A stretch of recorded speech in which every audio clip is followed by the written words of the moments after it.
Hey, today I'm going to teach you how your body metabolizes dietary fats and how you can use that knowledge to make better health decisions and achieve your health goals even faster. Okay, hey, in just a second, I'm going to teach you exactly why understanding fat metabolism inside your body is going to equip you to better achieve your health goals, but also protect you from a lot of the BS out there in the health, diet, weight loss industry. But first, before I get started, I want you to click on that little bell next to the subscribe button so that you never miss one of these videos. I'm putting them out every week, maybe even more than one a week, but you won't know if you don't subscribe and hit that little bell. So let's begin. Okay, so there's three main sources that your body can go to metabolize fat for fuel. Now you have triacylglycerols in your diet that you're eating. You have triacylglycerols that your liver can synthesize if you have extra energy inside your body. And then you have the triacylglycerols that are already stored inside of your body's fat tissue called adipocytes or adipose tissue. So we're going to be focusing on the dietary fat, okay? And it all starts right here with this nice, juicy, beautifully illustrated cheeseburger. So you eat the cheeseburger, and the first thing that happens is your stomach is going to break this down into fat, protein, and carbs. But we don't care about the protein or the carbs. And I just realized that that is backwards on your screen. I apologize for that. All we care about right now is this guy, which looks like staph on your screen because it's backwards. I promise you it's fats. So the interesting thing about fats is they don't get broken down in the stomach. They are actually what's called insoluble, so they're really hard to break down. So when they are broken down out of your cheeseburger, you go back to these triacylglycerols, which is basically just fatty acids bonded to a glycerol, which is a thing that we won't get into right now. So those bad boys, because they actually can't get broken down inside of the stomach, they are going to travel to the small intestines. And what actually happens is, if you can see this on your screen, because of the polarity of these triacylglycerols, they make these little circles because of the polar bonds, make them want to all kind of go like that. And then what happens is your gallbladder is going to secrete some of these, what are called, I think I even have a fancy drawing for this one, bile salts. So these are the bile salts. They're going to go and kind of surround this and start to break this down. And what this turns into is what's called a micelles. This whole thing, the triacylglycerols surrounded by the bile salts, it's called micelles, not missile, micelles. Now, again, to break down micelles also takes a certain lipase, so that can't happen right here where it's at. It's going to head on down to the lower part of the smaller intestine, where it's going to run into something called a pancreatic lipase. Now, what pancreatic lipase does is, this is a scissors, if you can't tell from my beautiful illustration, but this little scissors, which is my pancreatic lipase, is going to cut those triacylglycerols into glycerol and fatty acids.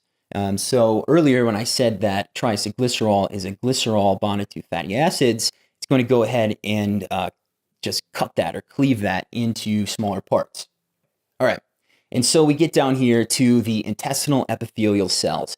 And these are the cells on the intestinal wall. And I have some details here that aren't super important, but I still have them up here just in case. What we're looking to do is get just a broad understanding, and I don't say broad because that makes it seem like we're not going into detail, but we are. We want to get a good understanding. There you go. We want to get a good understanding of how fat is metabolized, but we don't necessarily need all these little tiny biochem details. But I have them in here just in case you want to see them. So some magic happens, and suddenly our free fatty acids, our glycerols, are combined with some other things into a chylomicron. Now, the chylomicron picks up some other stuff in the lymph system and ultimately gets absorbed by the blood. And it's in your bloodstream, and that's exciting because, that's a little happy face, because now they can either be used up as fuel or be stored away for future use. Now that storage is what we would call body fat. And that's, well, I want to get ahead of myself. So now we have our chylomicrons inside of the blood. Chylomicrons are carrying what? Triglycerides, cholesterol, and some other fun things, right? Well, the interesting thing is when they get next to, say, a muscle or a fatty tissue, they're going to be broken down or cleaved. The triglycerides that are inside of these chylomicrons are going to be pulled out by this thing called LPL, or lipoprotein lipase. And this is going to pull out the fatty acids. Pull out is not the scientific term, but for today. And it's either going to put them into your muscle cells, or if it's down here, it's going to put them into your adipocytes or your fat cells. And now here's what happens in each one after the LPL does its business. So here, if it's going to your muscle, right? This is me flexing. You can't see, but it's amazing. If it goes into your muscle, it goes through something called Beta-Oxidation, turned into acetyl-CoA, and through the TCA cycle, ultimately into ATP, which is what makes me get to go like this.